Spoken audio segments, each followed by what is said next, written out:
Okay, let's continue on with part 3, looking at mixtures. So we talked about pure substances, which are compounds and elements, and we talked about how water is the universal solvent.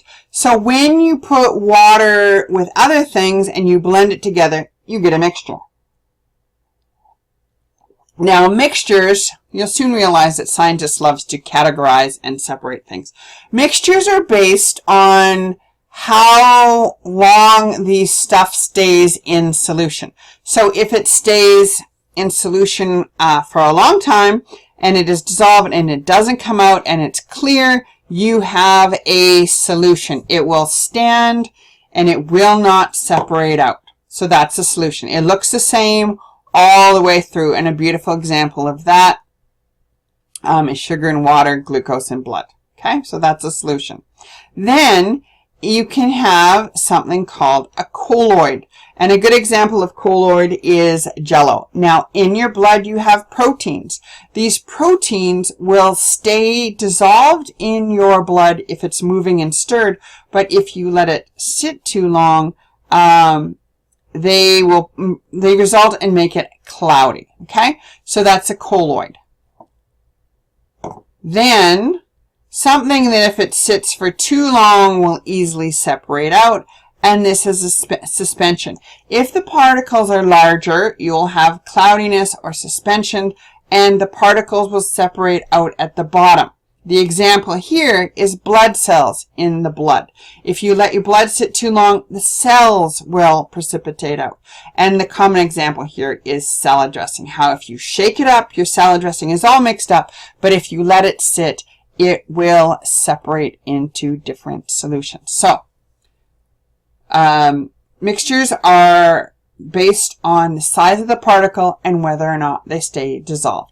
And I have a good example, a nice video on Blackboard that goes into more detail on that if you want more detail. Now, another thing about solutions has to do with pH. And we talk a lot about pH when we talk about the digestive system because different enzymes are activated at different pHs. So an example of an acid is something that has a pH less than 7. So 7 is neutral, less than 7 is an acid, and greater than 7 is a base. And it has to do with a hydrogen ion in its simple form. An acid is a substance that has hydrogen ions available in it. When you look at a strong acid, it has the ability to have lots of hydrogen ions in it, and that would be in a lower number. So stomach acid, which is about a pH of 1, is less acidic than your urine, which is about a pH of 6. Now, bases will either accept the hydrogen, or they have an opposite, which is an OH, or a hydroxyl group. And you can also have a strong base, which would be higher on the scale, 12 to 14, and that would be, usually they talk about sodium hydroxide, which will eat your skin.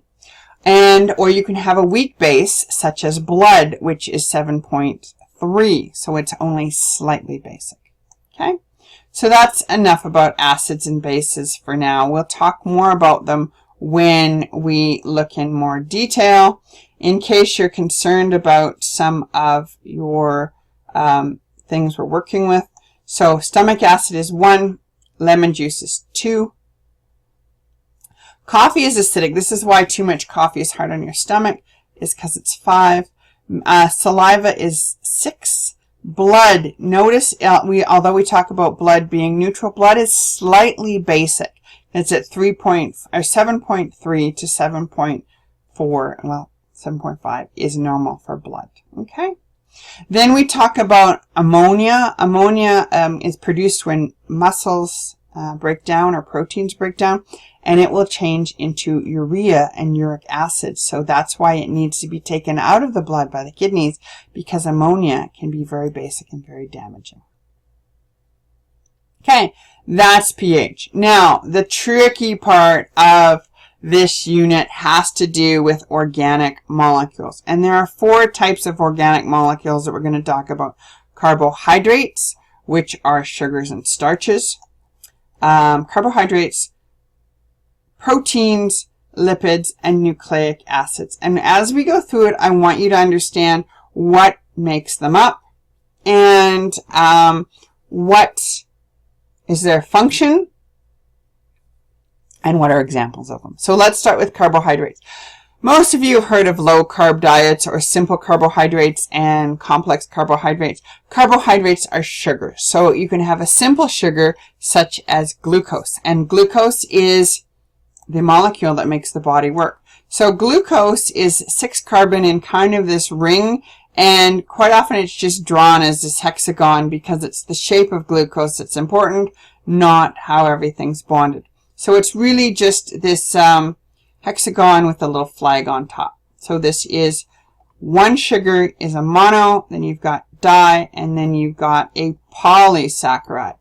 So in this example, this is a glycogen because of the way it's branched. Okay, that's a polysaccharide. So when you look at monosaccharides or simple sugars, you've got glucose.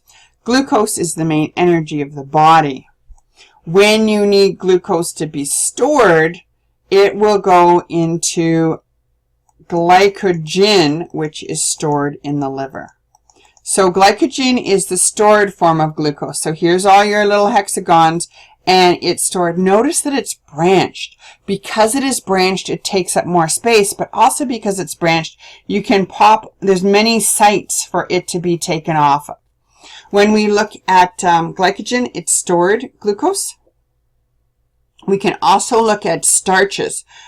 Starches are usually just a single line of glucose. And then there's cellulose, which is like starch, but it is put so that the flags are upside down and it's joined a little differently. So that way you don't have the enzymes to break it down. You do need cellulose in your body because this is what the undigestible or insoluble fiber is, which makes you poop well. So that is carbohydrates. Carbohydrates are mainly used for sugar and energy, and they can be stored. Also, if you're a plant, carbohydrates are used for structure. Good. That's number 1 molecule. Number 2 molecule is a fat. Now, when you look at fat, you still have carbon, hydrogen, and oxygen, but it's in a different combination. And you have what's called, there's basically 3 different groups of lipids. You've got your triglycerides here, which tri means 3. So here you've got your glycogen, your glycerol backbone, and then your 3 fatty acids that come off of it. Then you can also have steroids, which are ringed compounds, and phospholipids. And phospholipids, instead of having 3 things come off, one of these change is replaced by a phosphate group. So because of that, you end up with lollipops with heads and tails. So that's a phospholipid. And the phospholipid is very important for the structure of membranes. Okay. Let's look back at glycerides. Triglycerides are basically fats and oils. And if you change the glyceride or the chain, you change the type of fat. So if you have, notice how these guys pack all together because they're single bonded. Here you have a double bond or an unsaturated fat.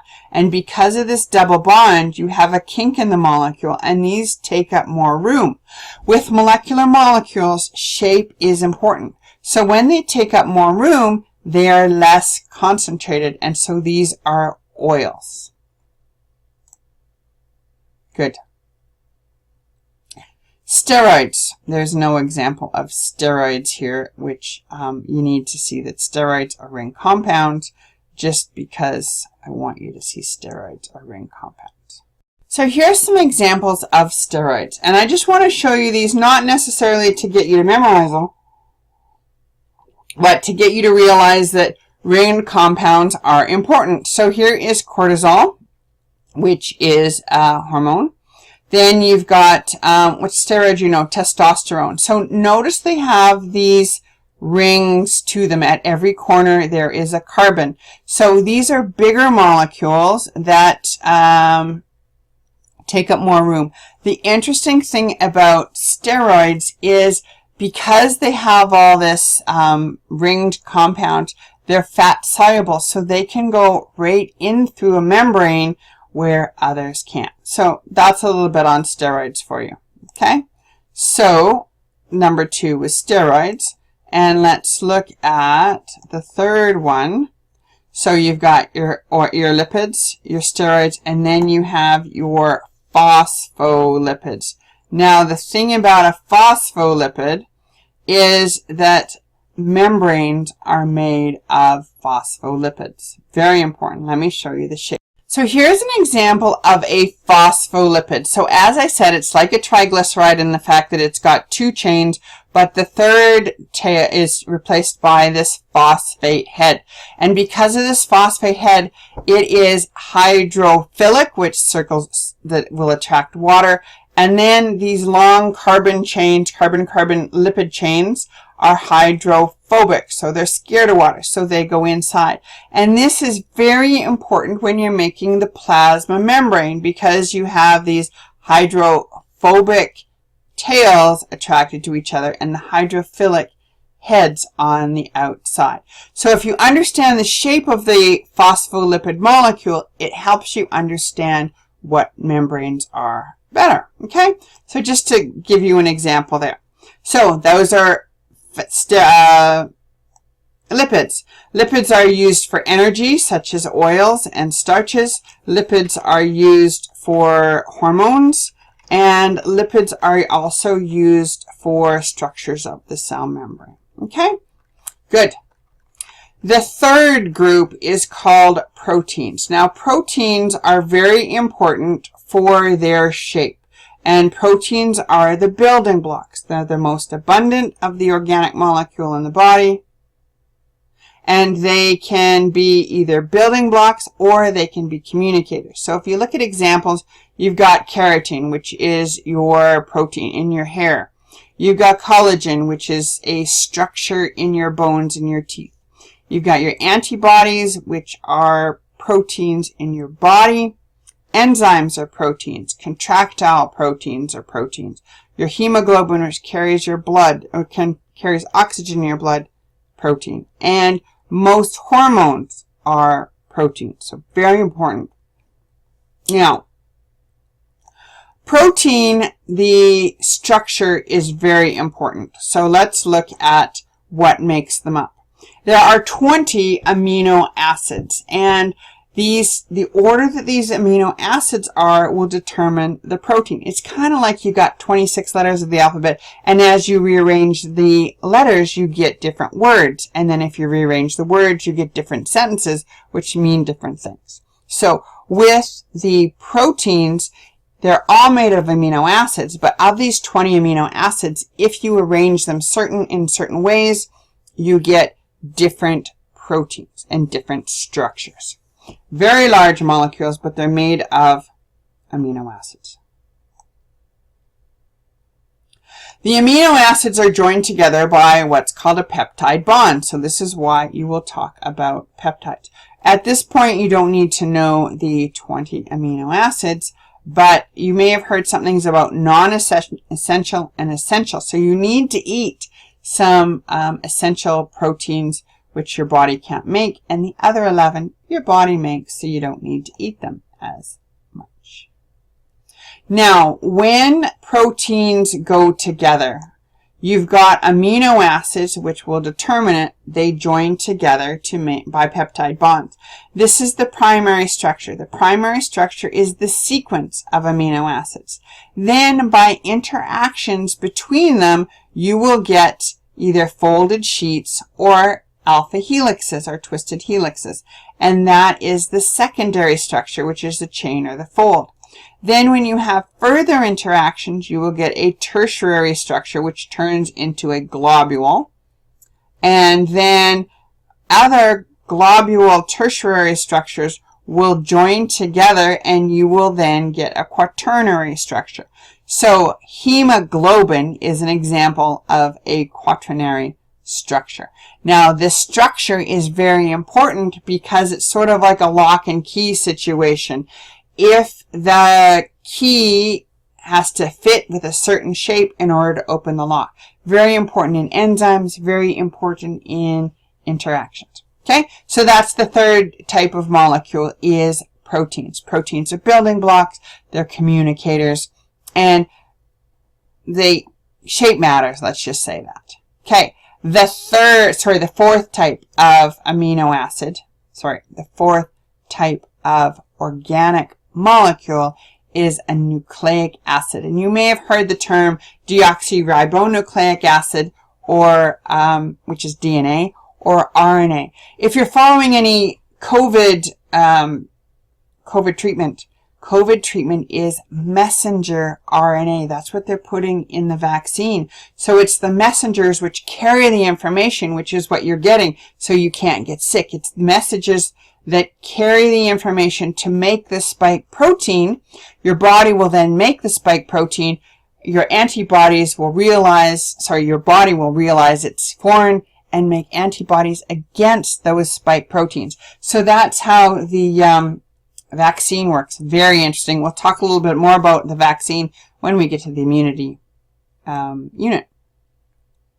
Nucleic acids have a nucleotide as their group, and they have their phosphate, their base, and their sugar. And depending on whether it's ribose or deoxyribose is a sugar, you get DNA or RNA. Okay, so really there's only 3 examples of nucleic acids I want to talk about. DNA, which codes the information, RNA, which transfers the code for the information, and another nucleic acid called ATP.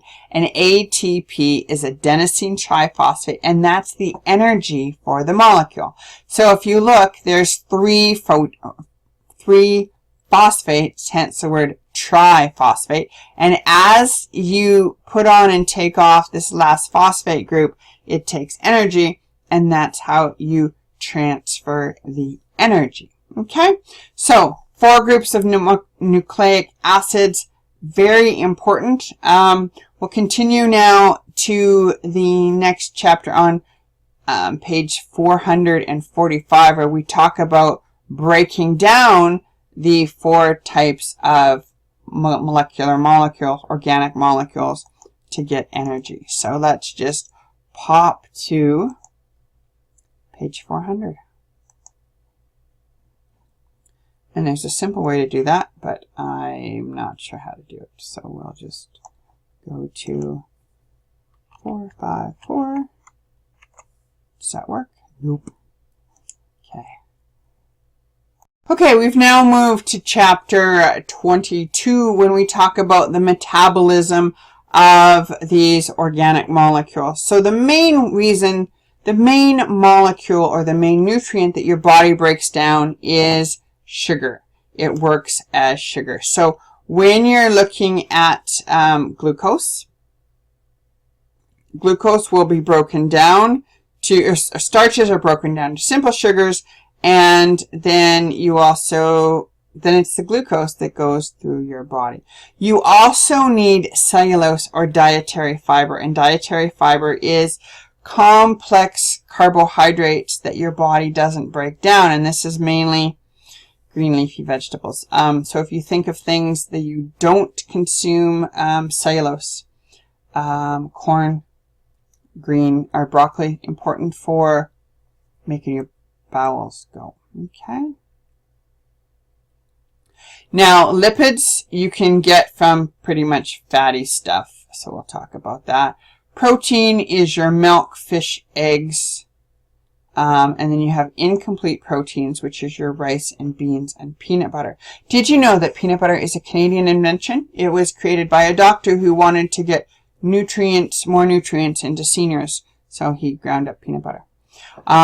When you talk about incomplete proteins, it's not enough protein for the body, so this is why often when you eat rice, you have beans together. So together with rice and beans, you get the right amount of protein.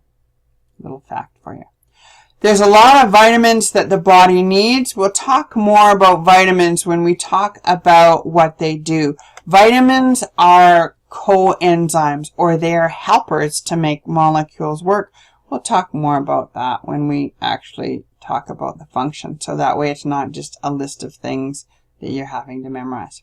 Okay, let's look at metabolism. Metabolism is all of the chemical reactions in the body. Catabolism is breaking things down into simpler, and I think of that in terms of a cat tractor. So, if you got a bobcat breaking things down. Then anabolism is building. So the main way that carbohydrates are broken down in your body is through the process of glycolysis. So in the mitochondria and with oxygen, glucose is broken down into pyruvic acid, which then is broken down into carbon dioxide, oxygen, and the energy in the form of ATP. And this is done in the mitochondria. We'll talk a little bit more about that when we talk about the mitochondria. But it's a long, complicated process, but it needs oxygen.